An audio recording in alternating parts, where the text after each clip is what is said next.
மாண்புமிகு முதலமைச்சர் அவர்களுக்கு பிறந்த நாள் வாழ்த்து கூறி நடைபெறக்கூடிய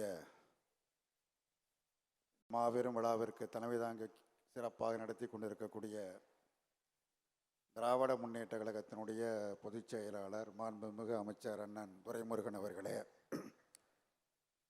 இந்த நிகழ்ச்சியை மிக சிறப்பாக ஒரு மாபெரும் மாநாட்டை போல் ஏற்பாடு செய்து நம் அனைவரையும் இன்முகத்தோடு வரவேற்று சிறப்பித்துக் கொண்டிருக்கக்கூடிய தென் சென்னை மாவட்ட செயலாளர் மாண்புமிகு அமைச்சர் அண்ணன் மாசு அவர்களே, மேடையிலே வீற்றிருக்கக்கூடிய மதிப்புமிகு தலைவர்களே, மாண்புமிகு அமைச்சர் பெருமக்களே, நாடாளுமன்ற சட்டமன்ற உறுப்பினர்களே, பல்லாயிரக்கணக்கில் திரண்டு முதலமைச்சருக்கு வாழ்த்து கூற வருகின்றிருக்கக்கூடிய மதிப்புமிகு தாய்மார்களே, பெரியோர்களே, நண்பர்களே, தோழர்களே, ஊடக நண்பர்களே, உங்கள் எல்லோருக்கும் அன்பான வணக்கம். மாண்புமிகு முதலமைச்சர் அவர்களுக்கு நாளைய தினம்தான் பிறந்த நாள். 71 வயது நிறைவு பெற்று 72ஆம் வயதில் அடியெடுத்து வைக்கின்றார்கள். ஒரு நாள் முன்னதாகவே அல்லது சில மணி நேரம் முன்னதாகவே அட்வான்ஸ் வாழ்த்து தெரிவிக்கப்பட்டு இந்த நிகழ்ச்சி நடைபெறுகிறது. ஒரு நாளைக்கு முன்னதாக மட்டுமல்ல, 2026ஆம் ஆண்டு மிக முக்கியமான ஆண்டு. அது என்ன ஆண்டு என்பது எல்லோருக்கும் தெரியும். ஆகவே ஓராண்டிற்கு முன்னதாகவே முதலமைச்சருக்கு அட்வான்ஸ் வாழ்த்துதலை அனைவரின் சார்பிலும் தெரிவித்து கொள்ள கடமைப்பட்டு இருக்கிறேன். நிறைய புற்றீசல்கள் வரும், சில மணித்துளிகள் பறக்கும், பிறகு அது இருக்க இடம் தெரியாமல் போகும். இது நம்ம வாழ்க்கையில் நம்ம நிறைய பார்த்துருக்குறோம். இப்போ தமிழ்நாட்டில் பார்த்திங்கன்னா முதலமைச்சர் வேட்பாளருக்கு பஞ்சமே இல்லை. ஏராளமான வேட்பாளர்கள். ஆசைப்படுவது ஒன்றும் தப்பல்ல, தவறும் அல்ல. நம்ம துணை முதலமைச்சர் இங்கே அமர்ந்திருக்கிறார். அவருடைய பழைய நண்பரா இல்லை இப்பயும் நண்பரான்னு எனக்கு தெரியல. அவருக்கு செக்குக்கும் சிவலிங்கத்துக்குமே வித்தியாசம் தெரியல. அவங்கெல்லாம் முதலமைச்சருக்கு ஆசைப்படுறாங்க. ஏற்கனவே ஒருத்தர் இருந்தார், நீ என்ன உரிமைகளை வேண்டுமானாலும் பறித்துக்கொள், அதை பற்றி எனக்கு கவலை இல்லை, எனது நாற்காலியை மட்டும் ஆட்டாமல் இருந்தால் போரும் என காலத்தை கழித்து முடித்து சென்று விட்டார். நமக்கு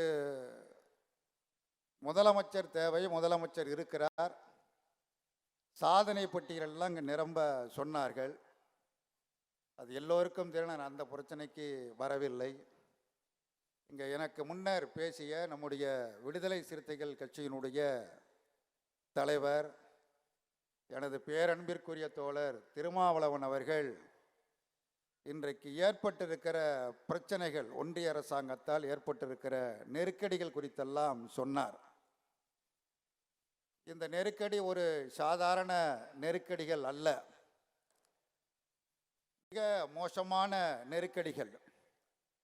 நம்முடைய உரிமைகளை பறிக்கக்கூடிய நெருக்கடிகள், நமது தாய்மொழியை அழிக்கக்கூடிய நெருக்கடிகள், நமக்கு இருக்கிற நாடாளுமன்ற உறுப்பினருடைய எண்ணிக்கை, தொகுதிகளை குறைக்கக்கூடிய நடவடிக்கை, இதற்கெல்லாம் மேலாக அச்சுறுத்துகிற நடவடிக்கை. ஒரு டெல்லியில் இருந்து ஒருவர் சொல்லுகிறார், தேசிய கல்விக் கொள்கை ஏற்கவில்லை என்று சொன்னால் 356வது பிரிவை பயன்படுத்தி தமிழ்நாடு சர்க்கார் கலைக்கப்படும் என்று சொல்கிறார், அச்சுறுத்துகிறார். ஒருவர் இதை ஏற்றுக்கொண்டு நீ கையெழுத்து போட்டால்தான் உனக்கு பணம் கொடுப்பேன், இல்லை என்றால் பணம் கொடுக்க முடியாது என்று ஒரு அடிமையிடம் பேசுவதை போல் பேசுகிறார். அதையும் இங்கே இருக்கிற சில பைத்தியங்கள் ஆதரித்து பேசுகின்றன. விவரம் அறிந்தோ அறியாமலோ ஆதரித்து பேசக்கூடியவர்களும் இருக்கிறார்கள். இப்படிப்பட்ட ஒரு சூழலில் தமிழகத்திற்கு ஏற்பட்டிருக்கிற இந்த நெருக்கடிகள், அரசியல் நெருக்கடிகளை எதிர்கொள்வதற்கு ஒரு வலிமையான தலைவர் தேவை, ஒரு வலிமையான முதலமைச்சர் தேவை. அதற்குத்தான் முதலமைச்சர் தேவையே தவிர எதற்கோ முதலமைச்சர் அல்ல.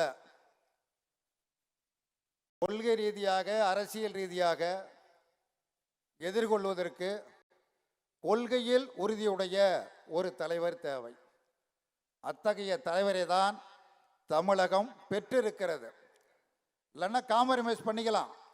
சரி, ஏதாச்சும் பண்ணிங்க, ஒன்றும் பிரச்சனை இல்லைங்க, நீட்ட இடத்துல கையெழுத்து போடுறேன், அந்த 5000 கோடியை கொடுங்க அப்படின்னு வாங்கலாம். நீ 10,000 கோடி கொடுத்தாலும் நான் பணிய மாட்டேன். அதுதான், அந்த தலைவர் தான் நமக்கு தேவை.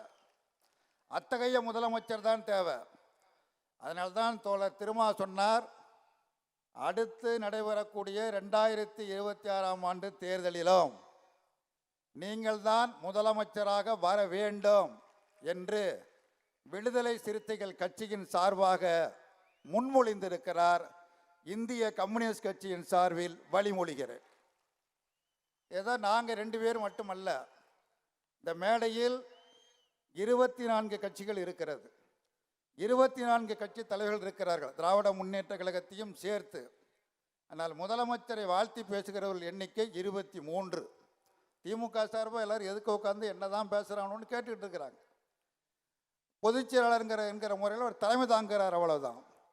இங்கே பேசிய 23 கட்சிகளைச் சேர்ந்த தலைவர்களும், அது சின்ன கட்சியா பெரிய கட்சியா என்பதல்ல பிரச்சனை, அத்தனை பேரும் அத்தனை தலைவர்களும் உதட்டளவில் பேசவில்லை, மனப்பூர்வமாக பேசினார்கள், மனப்பூர்வமாக அங்கீகரித்திருக்கிறார்கள், மனப்பூர்வமாக ஏற்றுக்கொண்டு இருக்கிறார்கள்.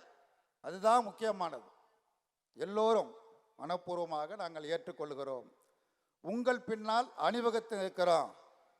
நம்முடைய இந்திய யூனியன் முஸ்லீம் லீக்கினுடைய தலைவர் மாமா காதர் மொஹின் அவர்கள் வானெடுக்கிறோம் என்று குறிப்பிட்டார்.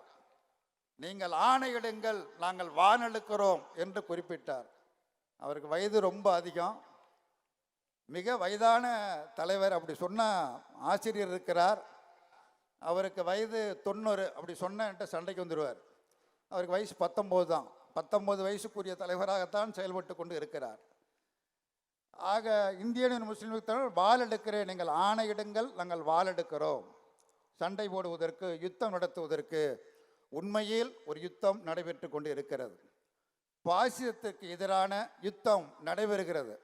அந்த பாசிசம் என்றால் என்னவென்றே அர்த்தம் தெரியாத காரணத்தினால் பாயாசம் என்று சொல்லுகிறார்கள்.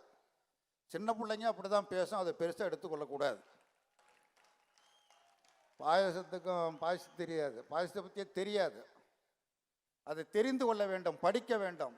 ஹிட்லரை பற்றியான புத்தகங்கள் இருக்கிறது, அதையெல்லாம் படித்து அரசியலுக்கு ஆர்வம் காட்டுகிறவர்கள் தெரிந்து கொள்ள வேண்டும். அது எவ்வளவு கொடுமையானது.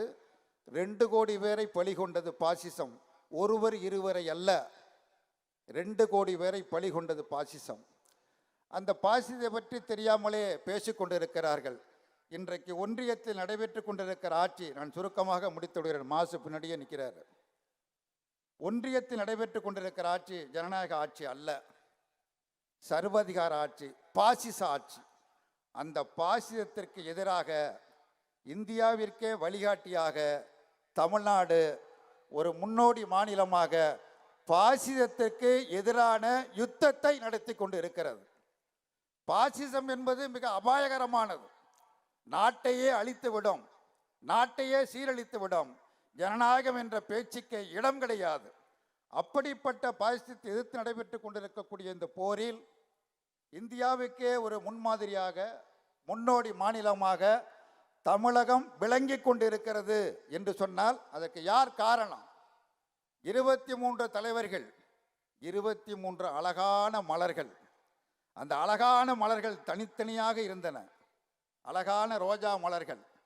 அத்தனை மலர்களையும் ஒன்று விடாமல் சேர்த்து, அழகாக சேர்த்து, ஒவ்வொன்றாக அதை கோர்த்து ஆக பெரும் அழகிய மாலையாக கோர்த்த பெருமை நம்முடைய மாண்புமிகு முதலமைச்சருக்கு உண்டு.